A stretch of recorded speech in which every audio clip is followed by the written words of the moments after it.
60 பேருக்கு சாம்பார் செய்ய போறோம். எண்ணெய் 1/4 லிட்டரு, ஒரு புடி கடுகு மேல அது மேல அந்த குண்டா மேல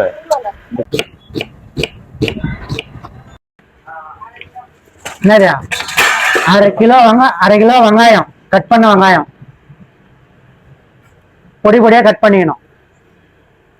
5 minutes later. வெங்காயம் நல்லா வதங்கின பிறகு குடமிளகா போட போறோம்.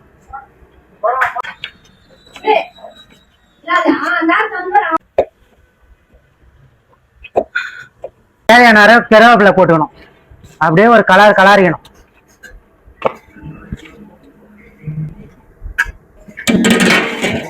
கருவேப்பிலை நல்லா இதுவாச்சு. தக்காளி போட்டுக்கிறோம். தக்காளி போட்டு இப்ப லைட்டா அப்படியே ஒரு கலக்கணும். இது வதங்கத்துக்கு கொஞ்சம் லைட்டா உப்பு சேர்த்துக்கணும். கல் உப்பு, சால்ட் சேர்க்கறத விட கல் உப்பு சேர்த்தா நல்லா இருக்கும். கல் உப்பு போட்டுக்கிறோம். கல் உப்பு போட்டனாதான் சீக்கிரம் வதங்கும். அப்படிதான் நிக்கும். சால்ட் எல்லாம் போட்டுக்கிறோம். தக்காளி வதங்கிச்சு. இப்ப காய போட போறோம். மாங்காய், கத்திரிக்காய், முருங்கைக்காய் இதெல்லாம் போட்டா டேஸ்ட் நல்லா இருக்கும். இதெல்லாம் போட்டு சமைக்கணும். சாம்பார் சாதம் காயெல்லாம் போட்டு ஒரு கலாரிக்கணும். ஒரு 4 பக்கம் கலாரணும். தேவையான அளவு மிளகாத்தூள், மல்லித்தூள் ஒரு 1/2 ஸ்பூன் போதும்.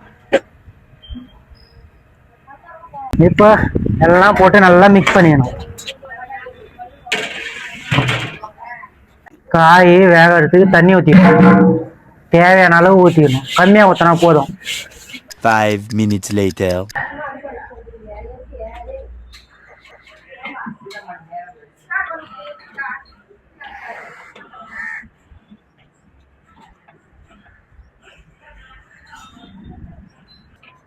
அவ்வளோதான், வெந்திச்சான்னு பார்த்துட்டோம்.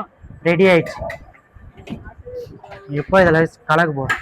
தக்காளி, வெங்காயம், சீரகம், பருப்பு போட்டு நல்லா வேக வச்சுக்கணும். அதை எடுத்து யூஸ் பண்ணிப்போம்.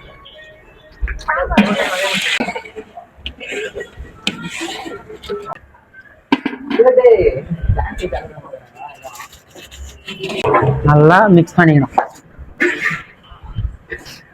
இந்த அவ்வளோதான், ரெடி ஆயிடுச்சு. கொத்தமல்லி போட்டு இறக்கி போடும். சாம்பார் ரெடி.